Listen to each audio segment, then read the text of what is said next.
আল্লাহ গুরুত্বপূর্ণ আলোচনা পেশ করবেন। শুধু ব্রাহ্মণবাড়িয়া থেকে আগত ঐতিহ্যবাহী জামিয়া ইসলামিয়া ইউনুসিয়া ব্রাহ্মণবাড়িয়া মাদ্রাসার স্বনামধন্য মুহাদ্দিস হযরতুল মুফতি সিবগাতুল্লাহ নূর সাহেব দামাত বারাকাতুহুম হযরত খুবই গুরুত্বপূর্ণ আলোচনা ইনশাআল্লাহ পেশ করবেন। আমরা অনেকে অবগত আছি ব্রাহ্মণবাড়িয়ার প্রসিদ্ধ আলেমদের মধ্য থেকে শিরকুল আলেম ছিলেন হযরতুল আল্লাম মুফতি নুরুল্লাহ সাহেব রহমতুল্লাহ আলাইহি। হযরতের সাহেবজাদা জামিয়া ইউনুসিয়া ব্রাহ্মণবাড়িয়া মাদ্রাসার স্বনামধন্য মুহাদ্দিস হযরতুল আল্লাম মুফতি সিবগাতুল্লাহ নূর সাহেব দামাত বারাকাতুহুম হযরত খুবই গুরুত্বপূর্ণ আলোচনা ইনশাআল্লাহ পেশ করবেন। আমরা যারা এদিক সেদিক ঘোরাফেরা করছি দ্রুত প্যান্ডেলে চলে আসি। কোন কথায় আমাদের হেদায়েত হয়ে যায়, কলবের ভিতরে ঈমানের নূর পয়দা হয় আমাদের জানা নাই।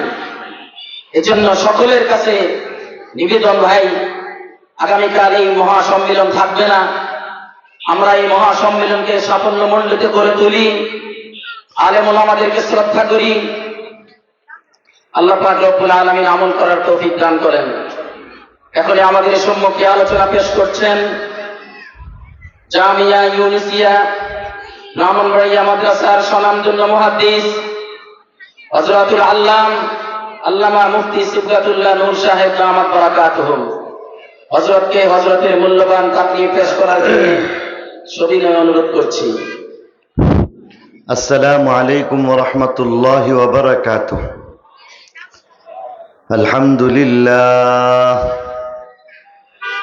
আলহামদুলিল্লাহি ওয়া কাফা ওয়া সালামুন আলা ইবাদিহিল্লাযীনা ইসতাফা। أما بعد فأعوذ بالله من الشيطان الرجيم.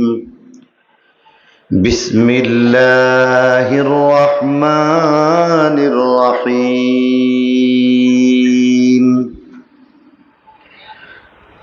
ظهر الفساد في البر والبحر بما كسبت أيدي الناس ليذيقهم بعض الذي عملوا لعلهم يرجعون. وعن عبد الله بن عمر رضي الله تعالى عنهما قال: أقبل علينا رسول الله صلى الله عليه وسلم فقال: يا معشر المهاجرين، خمس إذا ابتليتم بهن وأعوذ بالله أن تدركوهن. لم تظهر الفاحشة في قوم قط حتى يعلنوا بها إلا فشى فيهم الطاعون والأوجاع التي لم تكن في أسلافهم الذين مضوا، ولم ينقصوا المكيال والميزان إلا أخذوا بالسنين وشدة المؤونة وجور السلطان عليهم، ولم يمنعوا زكاة أموالهم إلا منعوا القطر من السماء، ولولا البهائم لم يمطروا، ولم ينقضوا عهد الله وعهد رسوله إلا سلط الله عليهم عدوا من غيرهم فأخذوا بعض ما في أيديهم. وما لم تحكم أئمتهم بكتاب الله ويتخيروا مما أنزل الله إلا جعل الله بأسهم بينهم أو كما قال عليه الصلاة والسلام.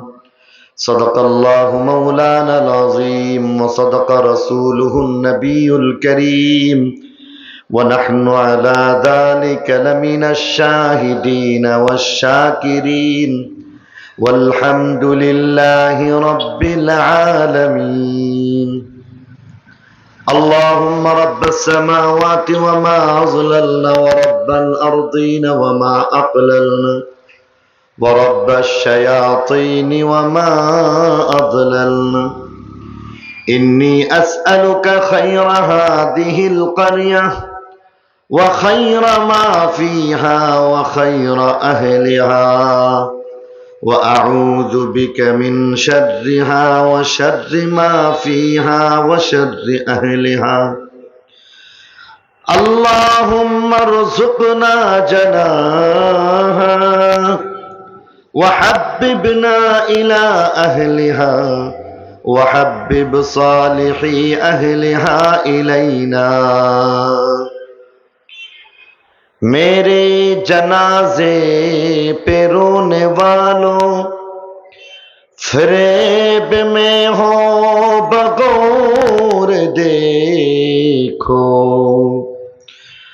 मरा नहीं हो गमे नबी में, लिबासे हस्ती बदल गया है। बलगलौला बिकमालिही कशफत तुजा बिजमालिही, हसुनत जमीउ खिसालिही, सल्लू अलैहि व आलिही। ये फूल न होता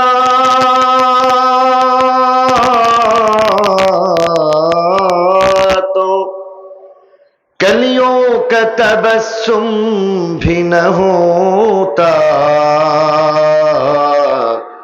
ये गुल न होता तो बुलबुल का तरन्नुम भी न होता। बलगलौला बिकमालिही कशफत तुजा बिजमालिही, हसुनत जमीउ खिसालिही, सल्लू अलैहि व आलिही। ला इलाहा इल्लल्लाह।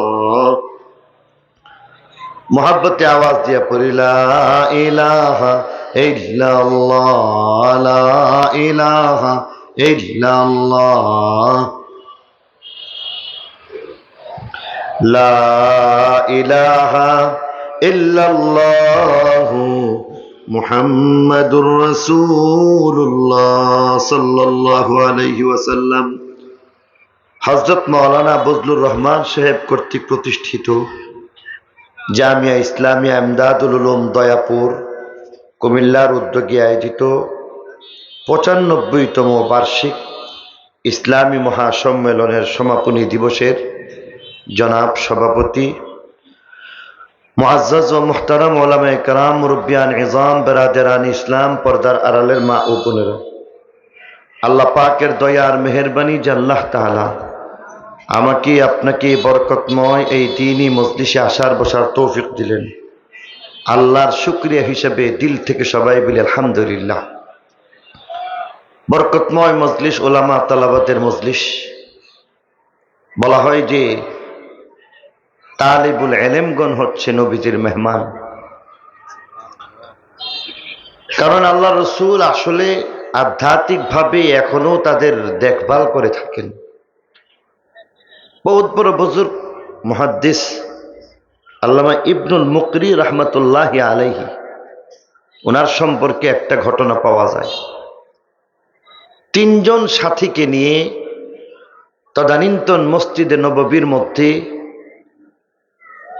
কাল আল্লাহ কাল আর রসুলের দর্শে অংশগ্রহণ করেন। সেই জমানার রীতিনীতি অনুযায়ী নিজ থেকেই খাবার দাবার সকল ছাত্ররা ইন্তজাম করে, তিনিও এমনটাই করেছিলেন। ৩ জনের মধ্য হইতে আস্তে আস্তে প্রত্যেকেরই পাথেয় সহায় সম্বল খাবার দাবার শেষ হতে শুরু করলো। খুব লম্বা ঘটনার সংক্ষিপ্ত কথা হচ্ছে, শেষমেশ একজন প্রথম দিক থেকে দেখা গেছে মসজিদে নববীর মধ্যেই তিনি এমন ভাবে জমজমের পানি খেয়ে খেয়ে রোজা রাখেন আর সেহরি করেন, ইফতার করেন। আর এই অবস্থাতে আস্তে আস্তে দুর্বল হতে থাকলেন। শেষ পর্যন্ত একদিন ভাবলেন যে আর মনে হয় থাকা সম্ভব হচ্ছে না। দুই সাথী যেইভাবে বাড়িতে চলে গেছেন, আমাকেও চলে যেতে হবে। তার আগে মনে মনে চিন্তা করতেছেন, আমি তো হইলাম মেহমান, মেজবান হইলেন স্বয়ং রাসূলুল্লাহ সাল্লাল্লাহু আলাইহি ওয়াসাল্লাম। আমি তার থেকে বিনা অনুমতিতে যাব, এটা তো হয় না। ভালো করে ওযু করে 2 রাকাত নামাজ পড়লেন। মুওয়াজাহা শরীফ যেখানের মধ্যে সালাম পেশ করা হয় সেখানের মধ্যে উপস্থিত হলেন, সালাতু সালাম পেশ করলেন। আর এক পর্যায়ে এটুকু বললেন, ইয়া রাসূলুল্লাহ আল জু'। বেশি কিছু বলেন নাই। অর্থাৎ ইয়া রাসূলুল্লাহ, খাবার দাবারের কষ্ট, এই কারণে আজকে আমি আপনার কাছে অনুমতি প্রার্থনা করলাম। বলেই তিনি মসজিদে নববী থেকে বের হয়ে গেলেন। মসজিদে নববী থেকে যখন বের হয়ে গেলেন, কে যেন পিছন দিক থেকে তার নাম নিয়ে ডাকছিলেন। কেউ কাউকে চিনেন না। এবার ঘাড় ফিরিয়ে দেখতেছেন এক ব্যক্তি, তার হাতে অনেক রকমের খাবার দাবার, আর বলতেছে, তুমি নাকি ওই ব্যক্তি? তো বললেন যে কি ব্যাপার, আমাকে চিনেন না, আবার আমাকে খোঁজাখুঁজি করতেছেন, ব্যাপার কি? তো বলতেছেন যে হ্যাঁ, আমি তো ওই ব্যক্তি, আগন্তুক ব্যক্তি। সব খাবার দাবার তার কাছে পেশ করে দিয়া বললেন, এই নাও তোমার খাবার, সরকারে দু আলম সাল্লাল্লাহু আলাইহি ওয়াসাল্লামের পক্ষ থেকে তোমাকে খাবার দেওয়া হলো। সুবহানাল্লাহ বলতে ইচ্ছা করে না। তিনি অবাক হয়ে গেলেন আর বললেন, বিষয়ে আসলে কিছুই তো বুঝতেছি না, আমার খাবারের প্রয়োজন, এটা তুমি কেমন করে জানো, নাম কেমন করে জানো, আবার আমাকে খোঁজাখুঁজি করে এমন ভাবে খাবার দাবারের ইন্তজাম, বিষয়টা কিছুই তো বুঝতেছি না। আল্লাহর ওই বন্দা বলতেছেন যে শোনো, আমি হইলাম মসজিদে নববীর প্রতিবেশী। মসজিদে নববীর প্রতিবেশী হয়ে আমি একটু আগে ঘুমন্ত অবস্থায় হঠাৎ দেখতেছি স্বপ্ন যুগে আল্লাহর নবী হাজির হয়েছে। আর আমাকে বলতেছেন, এই নামের আমার একজন মেহমান, তালিবুল ইলম, মসজিদে নববীর ছাত্র, এই তো মাত্রই আমাকে বলছে খাবার দাবারের অসুবিধা, আর শেষমেশ খাবার দাবার না থাকার কারণে বাড়িতে চলে যাওয়ার অনুমতি প্রার্থনা করতেছে। তুমি তাড়াতাড়ি আমার পক্ষ থেকে খানা দিয়ে আসো। আমি যখন ঘুম থেকে উঠলাম, ওঠার পরে দেখতেছি যে ঘরের মধ্যে যা খাবার ছিল, ভাবলাম কোনটা তোমার ভালো লাগবে, সব কিছু খাবার রাসূলুল্লাহ সাল্লাল্লাহু আলাইহি ওয়াসাল্লামের পক্ষ থেকে দিলাম। এইভাবেই আল্লাহর রাসূল তালিবুল ইলমের মেহমানদারি করে থাকে। এমন নুরানি মজলিসের মধ্যে আসছি, আসলে আমার এখানে অনেক আবেগ জড়িয়ে আছে দয়াপুর মাদ্রাসার ব্যাপারে। সেই ছোট্টবেলা থেকে উস্তাদে মুহতারাম, উস্তাদুল আসাতেজা হযরত আকদাস হযরত মাওলানা হাফেজ ইমরান সাহেব দামাত বারাকাতুহুম, উনার মুখে সম্ভবত এই প্রথম দয়াপুর মাদ্রাসার কথা শুনি। আমরা তখন ছোট্ট। হুজুর আমার এমন উস্তাদ, মাদ্রাসার জীবনের সর্বপ্রথম উস্তাদ হচ্ছে আমার আম্মা, হুজুর হইতেন আমার দ্বিতীয় উস্তাদ। হুজুরের কাছে আমি উর্দু কায়দা, তালিমুল ইসলাম, উর্দু পেহেদি, ফার্সি পেহলি, এই সমস্ত কিতাব সবকান সবকান হুজুরের কামরায় বসে বসে পড়েছি। আর উর্দু কায়দা যখন শেষ হয়ে গেছে, তখন হুজুরের উপস্থিতিতে আমাদের আব্বাজি, ওনাকে তো নাম নিয়েই ডাকতেন, আর আমাদের এলাকাতে হুজুরকে হাফিজ সাহেব হুজুর বলা হয়। তো আর বলতেছেন যে হুজুরকে ডাক দিয়া বলতেছেন যে তোমার ছাত্রের কি অবস্থা, আজকে তো একজন মেহমান আসবে, আর ওই মেহমানের কাছে তালিমুল ইসলামের সবকটা দিয়ে দিলে ভালো হয়। তা আব্বাজি নিজেই কিছু কিছু পরীক্ষা নিলেন, বললেন যে এখান থেকে পড়ো, সেখান থেকে পড়ো। মেহমান ছিলেন হাটহাজারী মাদ্রাসার মুরব্বী, বাংলাদেশের শ্রেষ্ঠ মুরব্বীদের অন্যতম মরহুম হযরত মাওলানা আহমদ শফি সাহেব রহমতুল্লাহি আলাইহি হুজুর। জোহরের পরে দারুল ইফতার মধ্যে আমাদের উস্তাদ মুহতারাম মোহতামিম শাহ হুজুর, ইমরান শাহ হুজুরের উপস্থিতিতে এই তালিমুল ইসলামের সবক দিয়েছিলেন। এরপরে এই মাদ্রাসায় আসবো, বরং এখানের মধ্যে এই নুরানি, এই মাদ্রাসার শুধু নুরানিয়ত এখানে না, বলা যায় সারা বাংলাদেশে ছড়িয়ে গেছে। কত স্বপ্ন নিয়েছি, স্বপ্ন দেখেছি এই মাদ্রাসাকে দেখবো, আর আজকে এখানে আসবো। হুজুরের হুকুম না হইলে তো এখানে বয়ান করার যোগ্যতা আমার নেই। আমি মনে করব উস্তাদের কাছে সবক শোনানো। আর এই কারণে আমি খুব সংক্ষিপ্তভাবে আপনাদের সামনে কিছু কথা বলব। কোরআনে কারীম থেকে তেলাওয়াত করা হয়েছে একটা আয়াত, এবং ইবনে মাজাহ শরীফ থেকে একখান হাদিস তেলাওয়াত করে শুনেছি। তেলাওয়াতকৃত আয়াত এর ব্যাখ্যা বলা যায় ইবনে মাজার রিওয়ায়াত, যা তেলাওয়াত করলাম। বর্তমান সময়ের মধ্যে বড় সমস্যা হচ্ছে নেক আমল হচ্ছে, গুনাহ ছাড়া যাচ্ছে না। নেক আমলের অভাব নাই।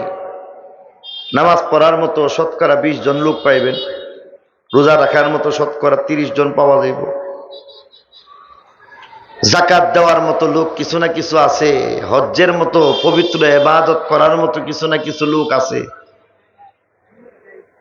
তাহাজ্জুদের নামাজ পড়ার মতো কিছু না কিছু লোক পাওয়া যায়। 10,000 20,000-এর মধ্যে কিছু মানুষ তাহাজ্জুদও পড়ে। জামাতের সাথে নামাজ পড়ার মতো, তাকবীরে উলার সাথে নামাজ পড়ার মতো লোক আছে, কিন্তু গুনাহ ছাড়তে পারতেছে না। নিজের মেয়েকে বেপরদা ছেড়ে দিছে, কলেজে ভর্তি করাইয়া দিছে। নিজের ছেলেকে সঠিক পথে রাখতে ব্যর্থ হয়ে গেছে। মিথ্যা এখনো পুরাপুরি ছাড়া সম্ভব হয় নাই। আর গীবত, আমাদের এক সাথী বলেন এটা তো ঘি ভাত হয়ে গেছে। ঘি ভাত যেমন মজা লাগে, গীবত ছাড়া কোনো মজলিস জমে না। আম বলেন, খাস বলেন, সাধারণ বলেন, অসাধারণ বলেন, এমনকি আমাকে মাফ করবেন, মাদ্রাসার পরিবেশের মধ্যেও গীবত হয়ে যায়, মসজিদের পরিবেশের মধ্যেও গীবত হয়ে যায়। হালাল না হারাম? একটু মেহরবানি করে আওয়াজ দিয়ে আমাকে সাহায্য করতে হবে, পারবেন? আমি প্রথমবারের মতো আপনাদের এই এলাকাতে আসছি। আপনাদের সম্পর্কে আমার তেমন বেশি জানা নাই, আমার সম্পর্ক আপনাদের জানা থাকার কথা না। অতএব একটু জবাব দিলে জড়তা কাটবে, আর তা না হলে আমিও মনে করব যে কোন দেশে আসলাম, আর আপনারাও মনে করতেছেন কোত্থেকে এক মৌলবি ধরে নিয়ে আইছে। এই কারণে সওয়াল জবাব, প্রশ্ন উত্তরের মধ্যে জড়তা কাটিয়ে উঠতে হবে। আর আসলে তো আমরা বেশি দূরের মানুষ না। ব্রাহ্মণবাড়িয়া এটাও কুমিল্লাই ছিল, চাঁদপুর এটাও কুমিল্লা ছিল, আমাদের জীবনের কথাই তো। এখনো যদি চট্টগ্রাম যাই, এখনো যদি উত্তরবঙ্গে যাই, তখন সেখানের মধ্যে পরিচয় দিতে গিয়ে কুমিল্লার নাম বলা লাগে। ব্রাহ্মণবাড়িয়া, বাড়ি কই? ব্রাহ্মণবাড়িয়া। আরে ব্রাহ্মণবাড়িয়া কোনখানে? ওই কুমিল্লা, ব্রাহ্মণবাড়িয়া।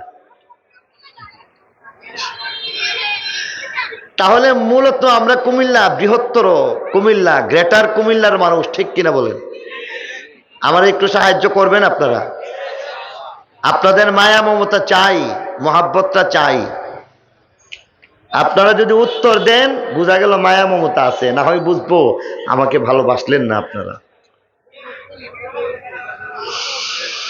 মেরে মুহতারাম দোস্ত বুজুর্গ, বলছিলাম গুনাহ থেকে বাঁচা বড় চ্যালেঞ্জ হয়ে গেছে। গীবত হালাল না হারাম? আরো জোরে বলেন, আরো জোরে বলতে হবে। এটা কেন? মাঠ গরম করার জন্য না, এটা এই জন্য বলা যে অন্তরে এটা বসে যেতে হবে, গীবত হারাম, হারাম, হারাম। আপন ভাইয়ের গোশত খাওয়া হারাম, গীবত হারাম। এটা একটা এমন মহামারী, কবিরা গুনাহ, এটা মহামারীর মতো ছড়ায় গেছে, সব জায়গায় আছে। শুধু একটা না, হাজারো এমন গুনাহ আছে যেগুলি থেকে বাঁচতে পারি না। চাকরি বাঁচাইবার জন্য মিছা কথা কইতাছে, হুজুর চাকরিটা তো বাঁচাইতে হয়। কৌশল অবলম্বন করে কখনো কখনো মিথ্যা কথা বলা হইতেছে। ব্যবসার সফল হওয়ার জন্য, সফলতার জন্য মিথ্যা কথা বলতেছে, অথচ মিথ্যার মধ্যে কোনো ধরনের জয় নাই, সত্যের জয়। গুনাহের মধ্যে কোনো কল্যাণ নাই। হযরত মাওলানা মুফতি আবু সাঈদ সাহেবের নাম শুনে থাকবেন, ফরিদাবাদ মাদ্রাসা, নাম শুনছেন না? হুজুর একবার বলছিলেন, গুনাহ করছো তো মরছো, গুনাহ করছো তো মরছো। গুনাহের কুফল দুনিয়ার মধ্যেই ভুগতে হয়, দুনিয়ার মধ্যেই কিছু না কিছু সাজার শাস্তি এটা আল্লাহ দিয়া দেন। কেন? কিছু সতর্ক হওয়ার জন্য। কোরআনের মর্মটা এটাই, যে আয়াত পড়ছে এর মর্ম এটাই। আল্লাহ বলেন, যাহারাল ফাসাদু ফিল বাররি ওয়াল বাহরি বিমা কাসাবাত আইদিন নাস লিয়ুযীকাহুম বা'দাল্লাযী আমিলু লাআল্লাহুম ইয়ারজিউন। পৃথিবীর মধ্যে বিপদ আর আপদ লাগে মুমিনের আমলের কারণে। আমল ভালো থাকলে ফল ভালো, আমল খারাপ হইলে ফল খারাপ। তেঁতুল গাছ লাগাইয়া তরমুজের আশা করা যায় না। লেবু গাছের মধ্যে কোনোদিন আম গাছের মতো আম ধরে না। গুনাহ করলে আবার ফল ভালো হবে কোনোদিন সম্ভব না। লিয়ুযীকাহুম বা'দাল্লাযী আমিলু লাআল্লাহুম ইয়ারজিউন। সতর্ক করার জন্য। উস্তাদ ছাত্রকে পিটুনি দেয়, উস্তাদের সাথে ছাত্রের দুশ্মনী আছে, কথা বলেন। উস্তাদের সাথে ছাত্রের কোনো দুশ্মনী নাই, এরপরও উস্তাদ ছাত্রকে শাসন করতে গিয়া বেত্রাঘাত করতেছে। কেন? বলে সতর্ক হয়ে যাও। আমল ভালো হইলে ফলটা কেমন ভালো হয়। হযরত উমর ইবনে আব্দুল আজিজের মতো ব্যক্তির দ্বারা দেখা গেছে ফলটা কত সুন্দর। হযরত উমর ইবনে আব্দুল আজিজের মতো নেককার মানুষ, রাষ্ট্রটা বড় চমৎকার হয়ে গেছে। বিরাট রাষ্ট্রের মধ্যে কোনো একজন জালেম ছিল না, একজন মজলুম তালাশ করে পাওয়া যায় নাই। জালেম নাই, মজলুম নাই, ফকির নাই, যাকাত গ্রহণ করার মতো লোক নাই, আদালতে মামলা মোকদ্দমা নাই, ছাগল আর বাঘ একসাথে ঘাস খায়, কোনো সমস্যা হয়েছে না, কারণ আমল ভালো।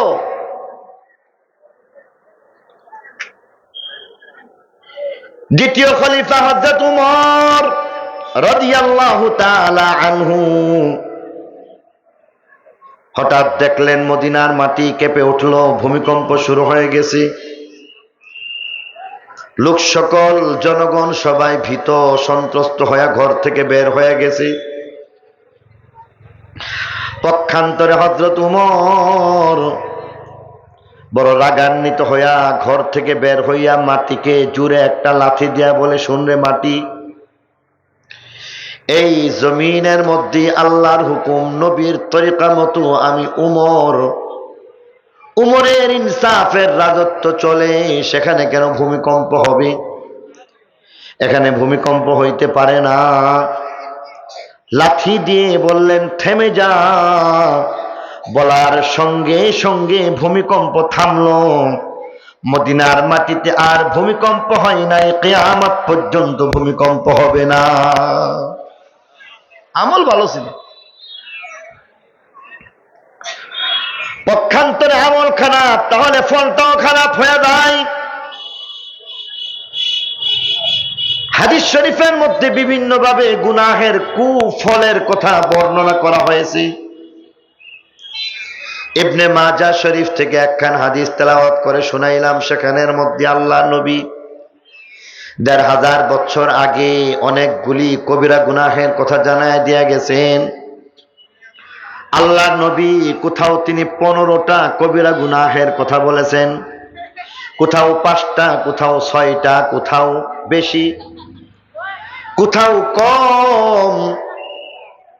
ইবনে মাজাহ শরীফের রওয়ায়াত যা আজকে তেলাওয়াত করলাম, হযরত আব্দুল্লাহ ইবনে উমর থেকে বর্ণিত রওয়ায়াত। ফরমান আকবালা আলাইনা রাসূলুল্লাহ সাল্লাল্লাহু আলাইহি ওয়াসাল্লাম, আল্লাহ নবী একদিন আমাদের সামনে হাজির হয়ে যান,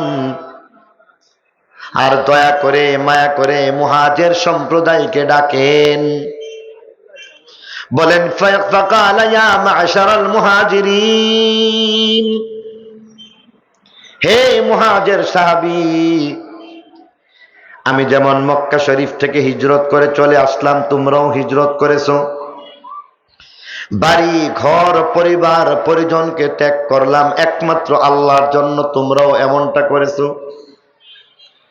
একমাত্র আল্লাহর সন্তুষ্টির জন্য আমার সমব্যথী হইয়া শত শত মাইল দূরে মদিনা শরীফ হিজরত করে চলে আসছো।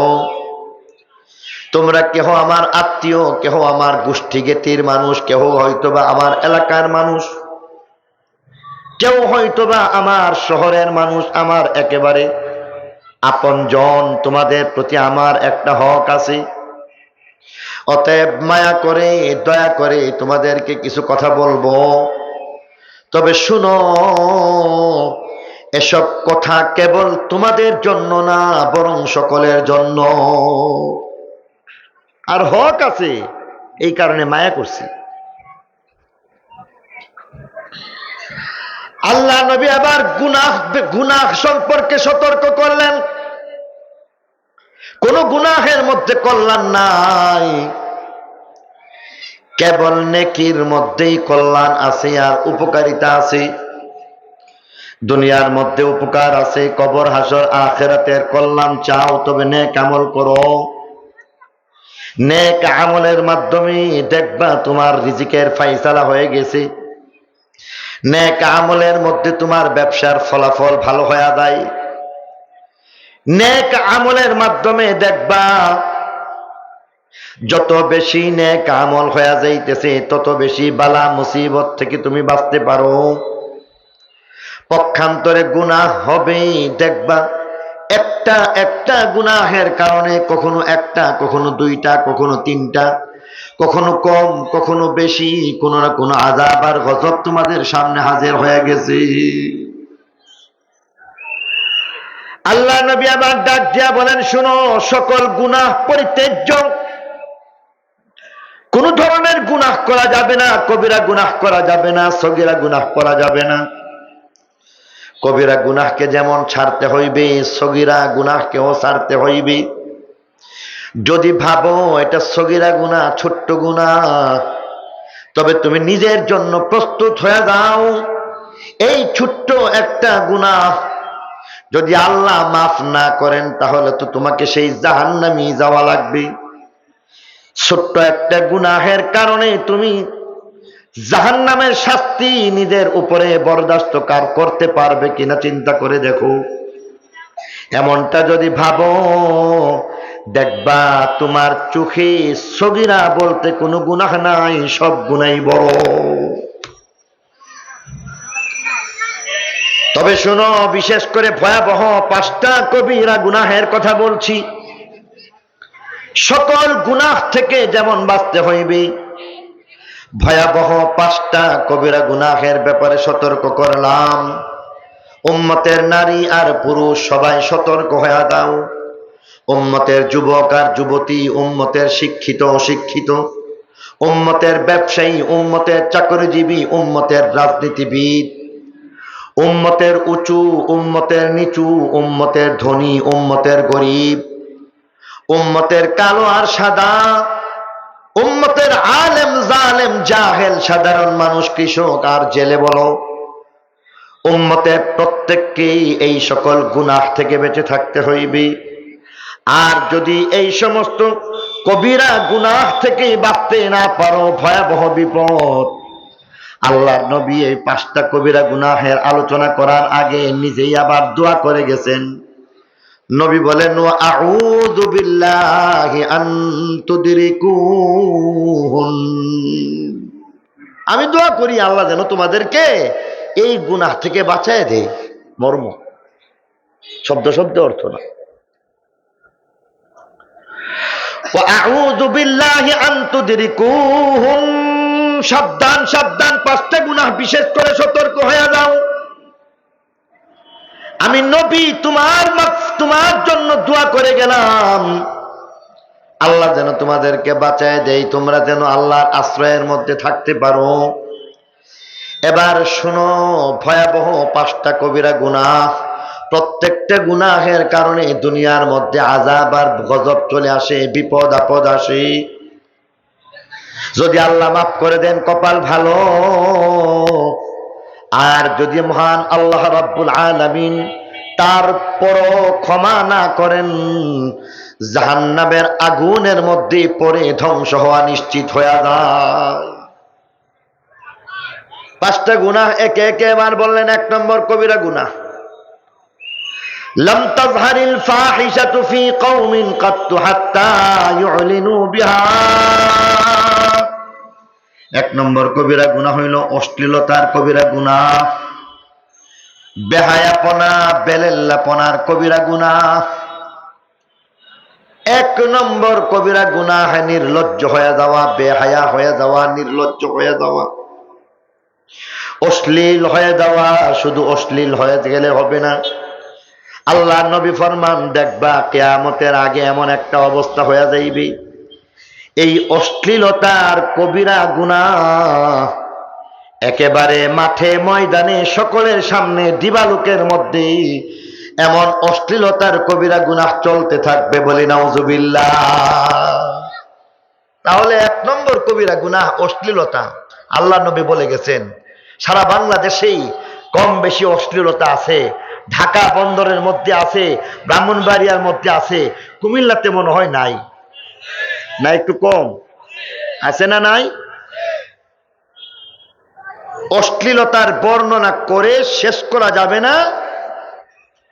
নির্লজ্জ, বেহায়া, অশ্লীল মানুষগুলি এবং প্রকাশ্যে যেই সমস্ত অশ্লীলতা করে, এটা আমরা বলতে লজ্জা পাই, সভ্য সমাজে বলা যায় না।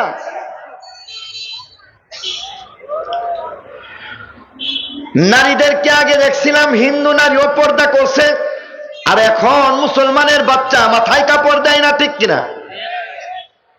বলতে পারেন আরে এটা কেমন কথা, হিন্দু কেমনে পর্দা করছে? ব্রাহ্মণবাড়িয়া, বুঝেনি তো, নামের মধ্যে হিন্দু হিন্দু একটা ভাব আছে।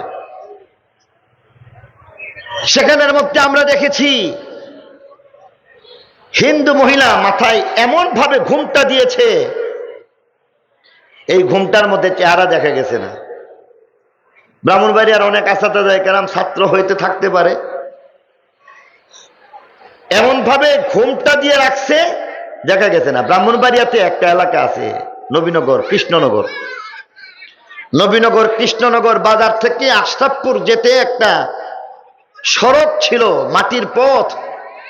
আমরা দেখতাম ঘুমটা দিয়ে হিন্দু মহিলা এইভাবে ছাতা নিয়ে বের হয়েছে, অপর দিক থেকে পুরুষকে দেখলে তখন ছাতা দিয়ে আড়াল হয়ে দাঁড়িয়ে গেছে।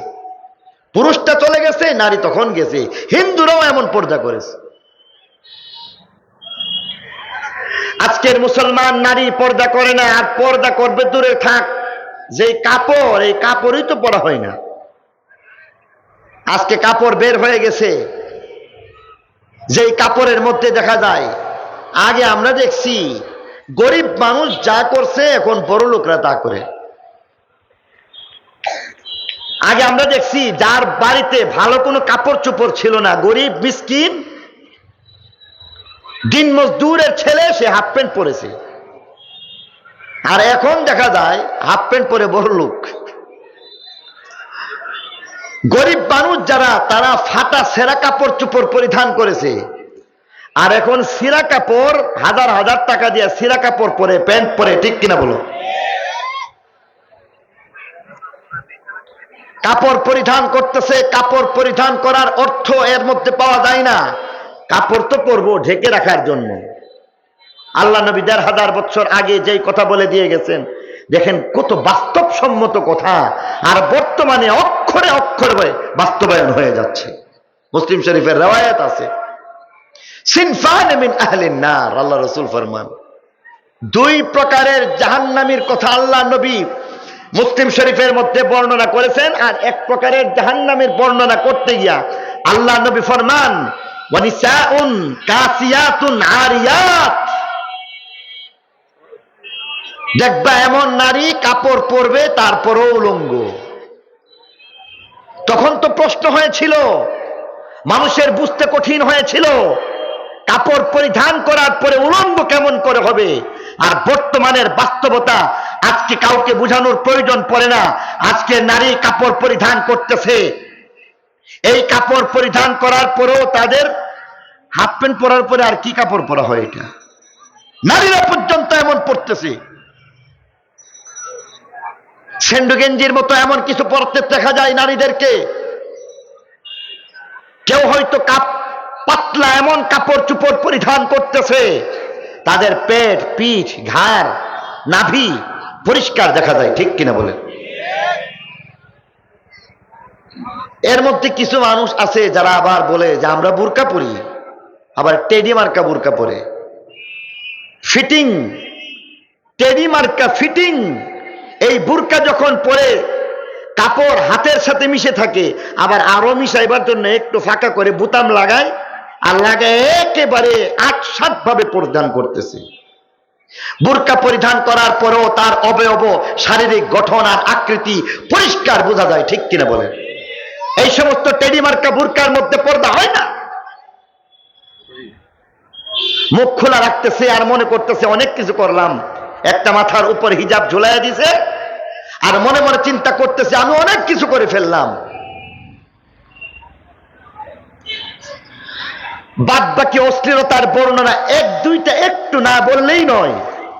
গত ৮ থেকে ১০ দিন আগে খবরের মধ্যে বড় আকারে ছবি দিয়ে প্রকাশিত হয়েছে, অশ্লীলতার বর্ণনা করা হয়েছে। দেখুন, যেখানে বলা হয়েছে একাই যিনি ২ স্বামীকে সামলাইতে পারেন।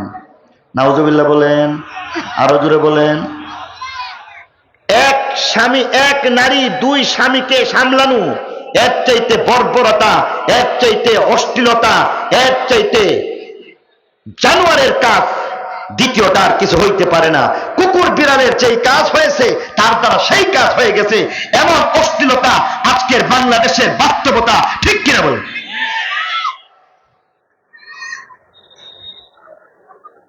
আপনাদের এলাকার কথাও বলা যায়। আপনাদের কথাটা বললে আপনাদের মনে কষ্ট হবে, ব্রাহ্মণবাড়িয়া জায়গা, এটাই ভালো। ব্রাহ্মণবাড়িয়ার মধ্যে এমন হয়েছে, ঢাকা গাজীপুরের মধ্যে এমন হয়েছে, টেলিভিশনের পর্দার সামনে নারী মুখটা খুললে আসছে, আর আসার পরে অন্তঃসত্ত্বা পেটের দিকে ইঙ্গিত করে বলতেছে অমুকের সাথে আমার হারাম অপকর্ম হয়েছে। কখনো হোটেলে, কখনো বাড়িতে, কখনো আমার বাড়িতে, কখনো তার বাড়িতে হারাম ফসল আমার পেটের মধ্যে আছে। তারা তো আর হারাম বলে না, আমি বলছি হারাম। হালাল না হারাম? কত বড় নির্লজ্জ যুবক, কত দুষ্ট সে! হারাম অপকর্ম, এত বড় অপরাধ করার পরেও নারীর সাথে প্রতারণা করছে। আর নারী কতটা অশ্লীল, কতটা নির্লজ্জ হইলে আজকে টেলিভিশনের পর্দার সামনে দাঁড়াইছে, ২০ কোটি মানুষের সামনে এই কলঙ্কিনীর চেহারাটা দেখায় বলতেছে আমার সাথে হারাম অপকর্ম হয়ে গেছে। শরীয়তের আদালত যদি থাকতো তাহলে তাকে পাথর মেরে শেষ করে দেওয়ার কথা ছিল, ঠিক কিনা বলে? আজকে লজ্জা নাই? ছোটবেলায় বারবার শুনতাম লজ্জা নারীর ভূষণ। আজকে সেই ভূষণ কোথায় গেল? বাদ বাকিগুলি আমি পারবো না বলতে। অশ্লীলতা আছে না নাই? আল্লাহ নবী ফরমান অশ্লীলতার কবিরা গুনাহ বিপদ দুইটা। لم تظهر الفاحشة في قوم قط حتى يعلنوا بها إلا فشى فيهم الطاعون والأوجاع التي لم تكن في أسلافهم الذين مضوا। এক নম্বর কবিরা গুনাহ অশ্লীলতার ফল হইতেছে মহামারী। দুই নম্বর ফল হইতেছে নতুন নতুন নাম না জানার রূপ। 2020 সনের মধ্যে আমার আল্লাহ অশ্লীলতার কবিরা গুনাহের একটা বদলা দেখায় দিলেন। করোনা মহামারী দিয়া পুরো পৃথিবীটাকে অচল করে দিলেন, ঠিক কিনা বলেন? অশ্লীলতার দ্বিতীয় নম্বর বিচার, সতর্ক করার জন্য আল্লাহ নবী এবার যা বলে গেছেন সত্য। চিকনগুনিয়া 10 বছর আগে ছিল না, ডেঙ্গু 20 বছর আগে ছিল না, ব্রেস্ট ক্যান্সারের মতো নতুন রোগ বর্তমান শোনা যায়, অটিস্টিকের মতো নতুন নতুন রোগ বর্তমান শোনা যায়, অটিজমের মতো নতুন নতুন রোগ আযাব হিসাবে আমার আল্লাহ দুনিয়ার মধ্যে পাঠাইছেন। আল্লাহর নবীর কথা সত্য, যেখানে অশ্লীলতা হবে সেখানে 1 নম্বর মহামারী লাগবে, 2 নম্বর নতুন নতুন রোগ চলে আসবে, যা হচ্ছে বর্তমান বাস্তবতা, ঠিক কিনা? আল্লাহ নবী 2 নম্বর কবিরা গুনাহের কথা বলেছেন, তার জন্য বিপদ 3টা। 2 নম্বর কবিরা গুনাহ হচ্ছে ব্যবসার মধ্যে অসৎ ব্যবসায়ী হয়ে যাওয়া। সৎ ব্যবসায়ীর মর্যাদা আল্লাহ নবী আবার দিছেন। এক হাদিসের মধ্যে আল্লাহ নবী ফরমান আত-তাজিরুল আমিন মা'আন নাবিয়িন ওয়াস সিদ্দিকিন ওয়াস শুহাদা'i ওয়াস সালিহিন। একজন সত্যবাদী, সততার যিনি ব্যবসা করবেন, ন্যায় নিষ্ঠার যিনি ব্যবসা করেন, আল্লাহ নবী ফরমান তার জান্নাত সালেহের জান্নাত হয়ে যায়, তার জান্নাত শহীদের জান্নাত হয়ে যায়, তার জান্নাত সিদ্দিকের জান্নাত। একজন সৎ ব্যবসায়ীর জান্নাত হয়ে যায় সরাসরি আল্লাহ নবীর জান্নাত। সুবহানাল্লাহ। পক্ষান্তরে আল্লাহ নবী ফরমান ব্যবসায়ী যদি অসৎ হয়ে যায় তাহলে বিপদ 3টা। আল্লাহ নবী ফরমান ওয়ালাম ইয়ানকুসুল মিকয়াল ওয়াল মিজান। অসৎ কারবার যদি হয়ে যায়, ওজনের মধ্যে যদি কম দিতে থাকো, মিথ্যার কারবার যদি করো, ধোঁকার কারবার যদি করো, প্রতারণার বাণিজ্য যদি হয়ে যায়, সিন্ডিকেট বাণিজ্য যদি হয়ে যায়, মজুদদারির কারবার যদি হয়ে যায়, এমন ভাবে মানুষকে ঠকাইবার কারবার তুমি করবা, আল্লাহ নবী ফরমান 3টা বিপদ। 1 নম্বর আল্লাহ নবী ফরমান ইল্লা উখিযু বিসসিনিন। 1 নম্বর বিপদ, তোমার সেই সমাজের মধ্যে অভাব লাগবে। বর্তমানে অভাব। ছোটবেলায় দেখেছি সারা বছর বাড়ির আঙ্গিনায় চাষাবাদ করে যেই পেঁয়াজ রসুন ছিল সারা বছর খেয়ে দিয়ে বিক্রি করা গেছে। আর বর্তমানে দেখা গেছে 3 মাস যেতে না যেতে সব পেঁয়াজ খতম, হিন্দুস্তান থেকে পেঁয়াজ আনতে হয়, ঠিক কিনা? অভাব এমন ভাবে লাগছে, লাখ টাকা বিদেশ থেকে পাঠানো হইল, ব্যাংকের মধ্যে গিয়ে আবার একটা চেকের মধ্যে লক্ষ টাকা চাইলেন। ম্যানেজার সাহেব বললেন 1 কাপ চা খায়া যান, আজকে 10,000 নিয়ে যান, 10 দিনে 10,000 করে লাখ টাকা পাইবেন। বোঝা গেল এমন ভাবে অভাব লাগছে, অন্তত 4-4টা ব্যাংক এমন ভাবে দেউলিয়া হয়ে গেছে। আল্লাহ নবীর কথা সত্য, ব্যবসায়ী সকলে আসলে সঠিক না, কিছু অসৎ কারবারির কারণে দেশের মধ্যে অভাব। 2 নম্বরে আল্লাহ নবী ফরমান ওয়াশিদ্দাতিল মাউনা। অসৎ কারবারের কারণে জিনিসপত্রের দাম বাড়বে, দ্রব্য মূল্যের ঊর্ধ্বগতি আজকের বাস্তবতা। 1 হালি মুরগির ডিমের দাম 60 থেকে 70 টাকা, 1 হালি হাঁসের ডিমের দাম 80 টাকা, 1 হালি দেশি মুরগি পাওয়া যায় না, পাইলে 90 টাকা 100 টাকা। বর্তমান শীতকালীন ফসল আছে, কিন্তু তার মধ্যেও দেখা যাইতেছে সিমের দাম আকাশচুম্বী হয়ে গেছে।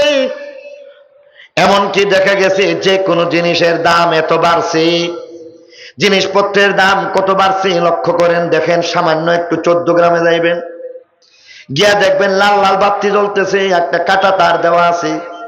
কাটা তারের সেই পারে বাম দিকে গেলে ইন্ডিয়া আর হিন্দুস্তান।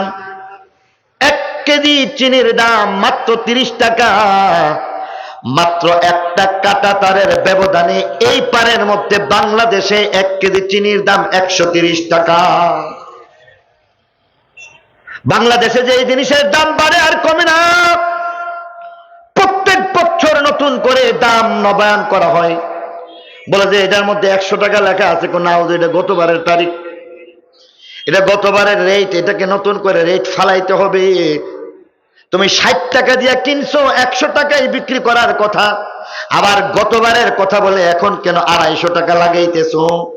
আল্লাহ নবী ফরমান, আগে গুনাহ ছাড়ো। ব্যবসায়ী যদি অসৎ কারবারি হয়ে যায় তখন দ্রব্যমূল্যের ঊর্ধ্বগতি হইবে। 3 নম্বরে আল্লাহ নবী ফরমান, অসৎ কারবারির কারণে জালেম চাপায় দেওয়া হবে। ও জাওরি সুলতান আলাইহিম, থানায় যান টাকা লাগবে, আদালতে গেলে টাকা লাগবে। ইনসাফের বার্তা যারা ছড়ায় সেখানের মধ্যে টাকা ছাড়া কাজ হয় না, ঠিক কিনা বলেন? আজকে খুনির পক্ষে হয়ে টাকা আছে, টাকার জুড়ে তার মামলা থেকে খালাস পাওয়া যাইতেছে।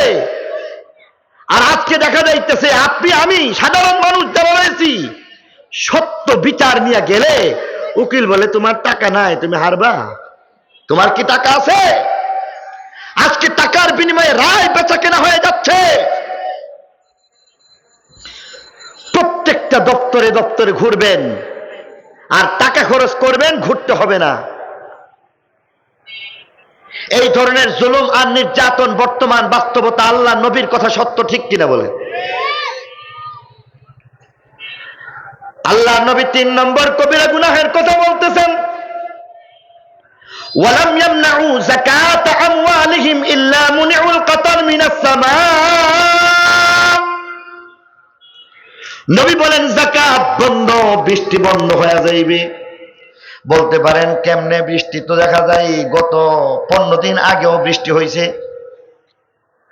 আল্লাহ নবী উত্তর দিয়া বলছেন, ওয়ালাউলাল বাহাইম লাম ইউমতারু। চতুষ্পদ জন্তু যদি না হইতো তাহলে একটা ফুটা বৃষ্টি তোমরা পাইতা না। আর তোমাদের বৃষ্টি এটা না, মুসা আলাইহিস সালাম যা বলেছিলেন আল্লাহকে সেটা হলো তোমার বৃষ্টি। আল্লাহ বলেছেন আমি যখন খুশি হয়ে যাই সময় মতো বৃষ্টি হবে। রাতের বেলা তোমাদের আরামের ঘুমের জন্য বৃষ্টি হয়ে যাইবে, দিনের বেলা ফসল যেন নষ্ট না হয়, ধান যেন শুকাইতে পারো রৌদ্র দিবা, রৌদ্রের ব্যবস্থা করে দিব। ভালো মানুষ যারা হইবে তাদের কাছে সম্পদ দিয়া দিব। পক্ষান্তরে দেখবা সমাজের ইতর মানুষগুলি যখন এক সময় সম্পদশালী হয়ে যাইবে, সমাজের মধ্যে এমন দুষ্ট মানুষগুলি যারা গরিবের প্রতি দয়ালু না, তারা বড় লোক হয়ে যায়। সময় মতো বৃষ্টি হবে না, অসময়ে বৃষ্টি যখন হয়ে যাইবে তখন দেখবা এটা তোমার বৃষ্টি না, আমি আল্লাহ নারাজ। আর এই বৃষ্টি হইতেছে কীট পতঙ্গের জন্য বৃষ্টি, গাছগাছালি পাকপাখালি জীবজন্তুর বৃষ্টি, কিরামাপুরার বৃষ্টি। আল্লাহ নবী এই কারণে বলতেছেন, ওয়ালাউলাল বাহাইম লাম ইউমতারু। চতুষ্পদ জন্তুর কারণে সামান্য বৃষ্টি পাও না হয় তাও পাইতা না।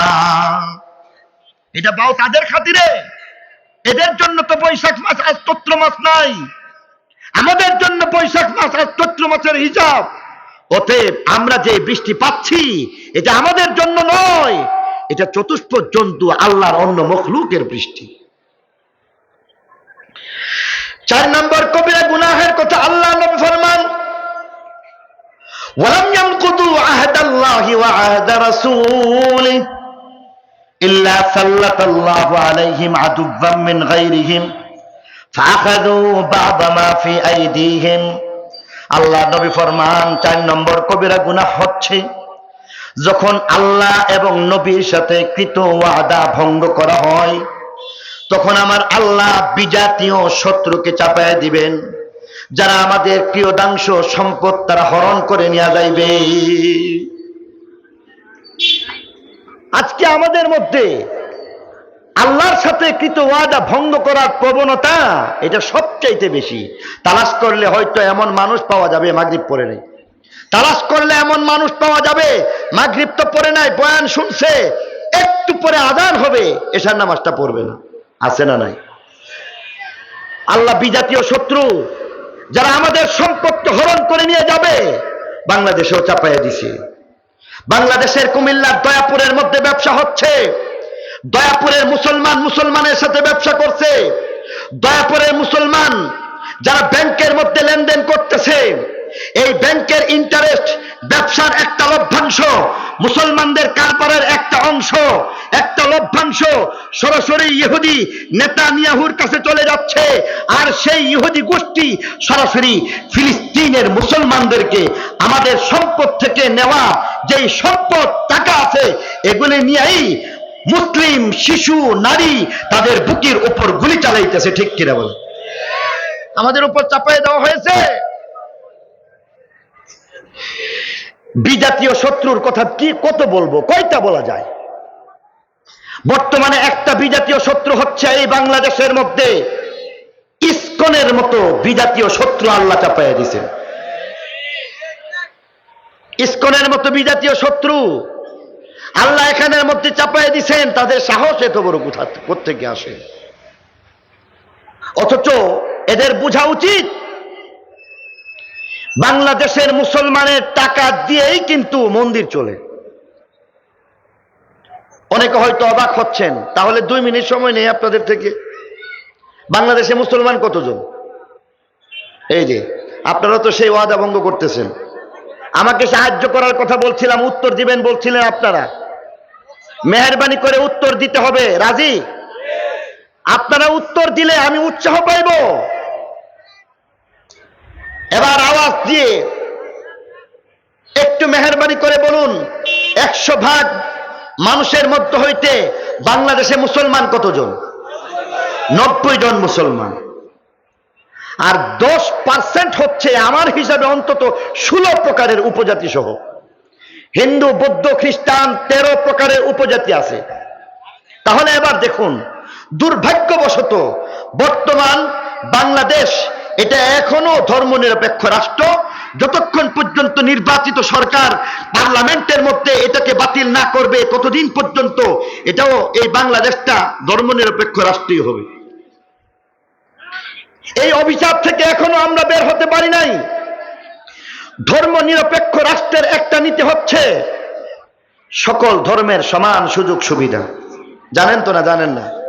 সকল ধর্মের সমান সুযোগ সুবিধা এটা ধর্মনিরপেক্ষ রাষ্ট্রের মূলনীতি। অনেকগুলি মূলনীতির মধ্যে হইতে একটা মূলনীতি হচ্ছে এটা। অথচ মুসলমান সমান সুযোগ সুবিধা পাইলেও দেশ চালাইতে 100 টাকা যদি লাগে, মুসলমান একাই 90 টাকা দেয়। মুসলমান একা কত দেয়? মুসলমান একা 90 টাকা দিতেছে। মুসলমান একা যদি 90 টাকা দেয়, বাকি সকলে মিলে 16 প্রকারের ধর্মাবলম্বী উপজাতি মিলে মাত্র 10 টাকা দিল। বুঝে থাকলে বলুন তো, যেহেতু ধর্মনিরপেক্ষ রাষ্ট্র, সকল ধর্মের সমান সুযোগ সুবিধা, এখানের মধ্যে মুসলমান 90 টাকা দিল, হিন্দু ধরে নেন 3 টাকা দিল, খ্রিস্টান 2 টাকা দিল, বুদ্ধিস্ট 1 টাকা দিল, 1 টাকা 2 টাকা 3 টাকা দিয়েও মুসলমান 90 টাকা দেওয়ার পরও সুযোগ সুবিধা যেহেতু ধর্মনিরপেক্ষ সমান পাইব না কম বেশি হবে? সমান হবে। তারপরেও আমরা বলি ঠিক আছে, আমাদের দেশ যেইভাবেই হোক ধর্মনিরপেক্ষ রাষ্ট্র এখনো আছে, এই দেশটা সকলের, আমাদের কোনো আপত্তি নেই।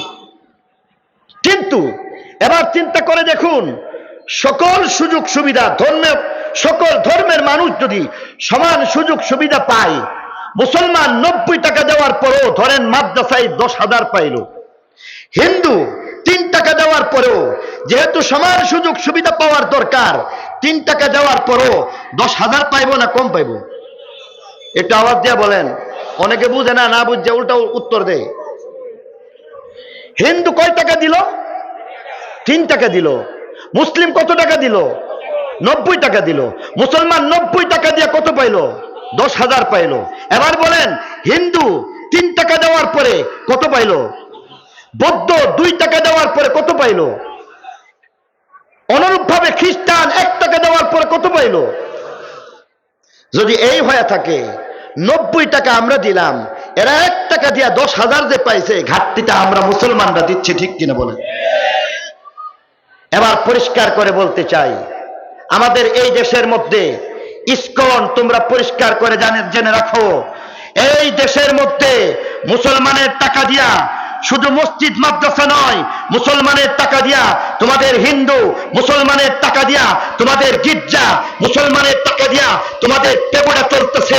অতএব সাবধান হয়ে যাও। আর সাথে সাথে আরো একটা কথা বলতে চাই, এই ইসকন, এদেরকে হিন্দু বলা যাবে না।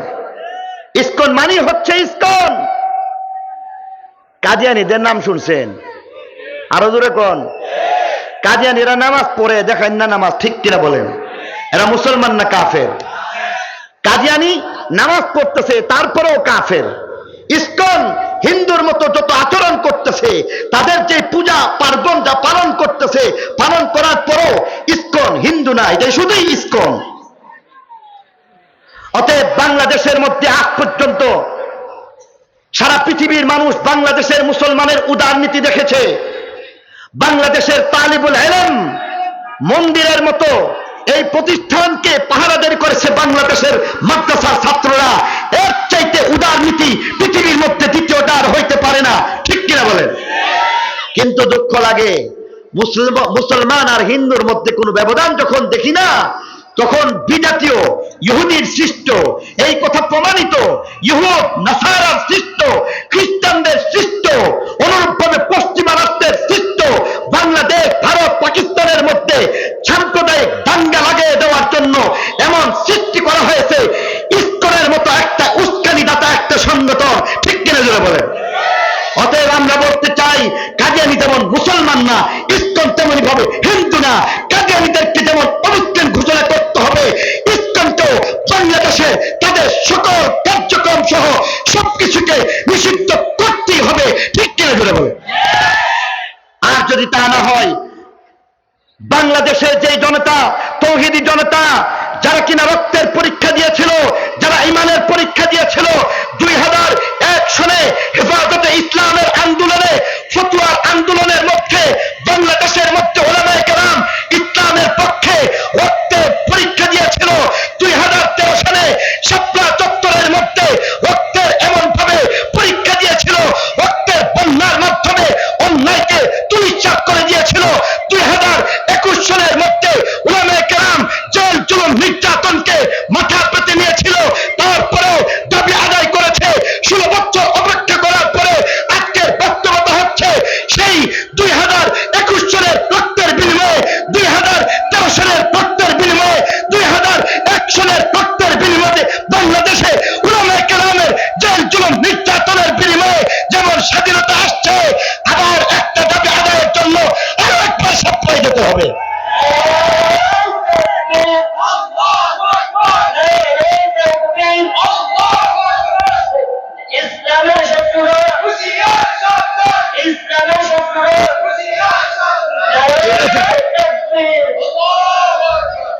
কিন্তু সমস্যা আমার, কেবল তাদেরকে দোষারোপ করলে হবে না।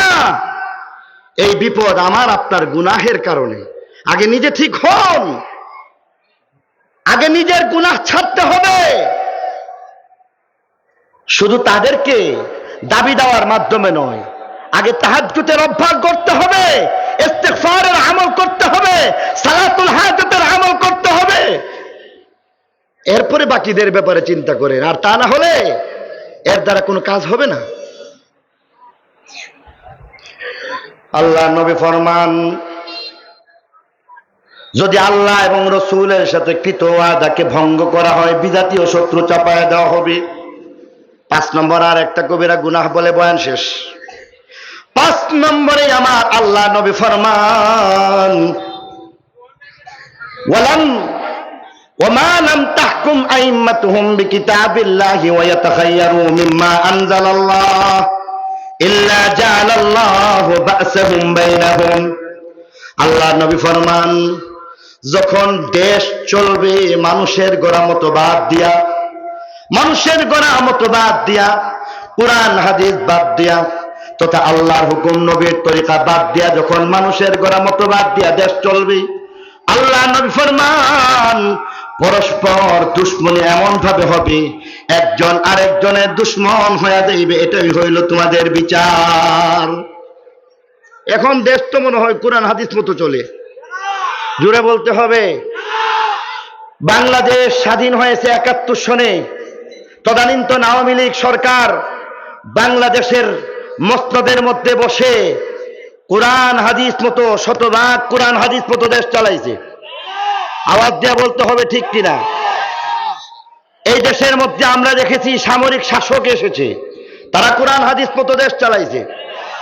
এই দেশের মধ্যে আমরা দেখেছি বিএনপি ক্ষমতার মসনদের মধ্যে আসছে, তারা কোরআন মতো দেশ চালাইছে। জাতীয় পার্টি কোরআন হাদিস মতো দেশ চালাইছে। আল্লাহর হুকুম নবীর তরিকা মতো বর্তমান তত্ত্বাবধায়ক সরকার চালাচ্ছে। তাহলে আমরা বারবার ধোঁকা খাচ্ছি, অথচ ৯২ জন মুসলমান, ৯২ জন মুসলমানের দেশের মধ্যে আমাদের সাথে বারবার অঙ্গীকার করা হয়েছে, বিসমিল্লাহর বুলি দেওয়া হয়েছে, কোরআন হাদিস ভিত্তিক কথা বলা হবে, আর ইসলামের বিপক্ষে কোনো আইন পাস করা হবে না। এই কথার ওয়াদা করার পরও এই বাংলাদেশের মধ্যে সব ধরনের ফতোয়াকে হাইকোর্ট থেকে নিষিদ্ধ করা হয়েছিল। ঠিক কিনা দিলে বলুন। তাহলে আর কিসের অপেক্ষা? অনেক তো দেখলাম, কিন্তু একটা জিনিস বুঝার দরকার, আল্লাহ তাআলা বিচার কেমনে করছে দেখেন। যখন মানুষের গড়া মতবাদ দিয়া দেশ চালাইবে, পরস্পর শত্রু। আজকে আওয়ামী লীগ যখন ক্ষমতায় বিএনপি জেল খাটে, বিএনপি যখন ক্ষমতায় তখন আওয়ামী লীগ, তাদেরকে তালাশ করে পাওয়া যায় না, ক্ষমতা এত না। মাত্র কোনোভাবে এই বিগত সরকারকে যখন মসনদ থেকে নামিয়ে দেওয়া হয়েছে, বাংলাদেশের সব কয়টা মন্ত্রী এমপি তাদের সকলকে আত্মগোপনে যেতে দেখা গেছে। ঠিক কিনা বলেন? সবাই আত্মগোপনে গেছে। অর্থাৎ আওয়ামী লীগ আত্মগোপনে গেছে কেন? বিএনপি এদের সাথে মহাব্বত না দুশ্মনী? আরো জোরে বলেন।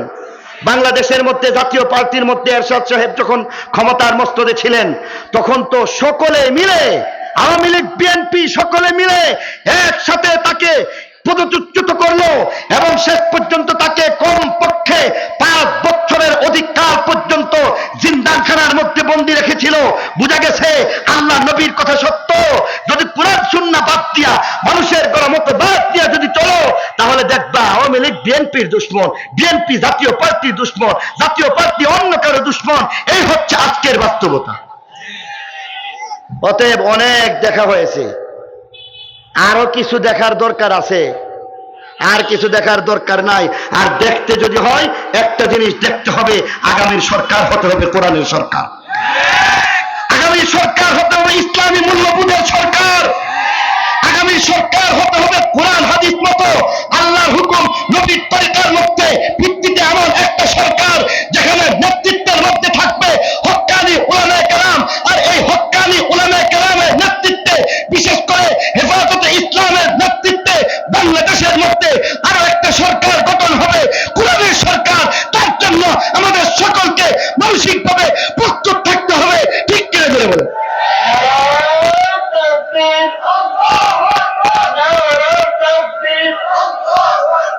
ইসলামের শত্রুরা, মেরে মুহতারাম দোস্ত বুজুর্গ, মেরে মুহতারাম দোস্ত বুজুর্গ, আলোচনা আমার শেষ। 5টা কবিরা গুনাহের কথা বলা হইল। 1 নম্বর, অশ্লীলতা যখন প্রকাশ্যে চলবে, বিপদ 2টা। 1 নম্বর বিপদ মহামারী, 2 নম্বর বিপদ নতুন নতুন রোগ। 2য় নম্বর কবিরা গুনাহ, ব্যবসায়ী যখন অসৎ হয়ে যাবে, বিপদ 3টা।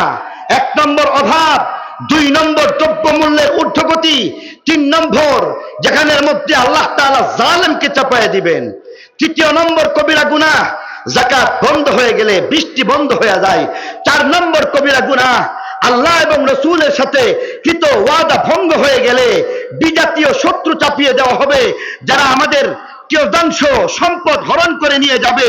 5 নম্বর কবিরা গুনাহ, যদি কুরআন হাদিস ব্যতি রেখে আল্লাহর হুকুম নবীর তরিকা বাদ দিয়া মানুষের করা মতবাদ দিয়ে যদি দেশ চলতে থাকে, তাহলে পরস্পর দুশ্মনী হয়ে যাবে।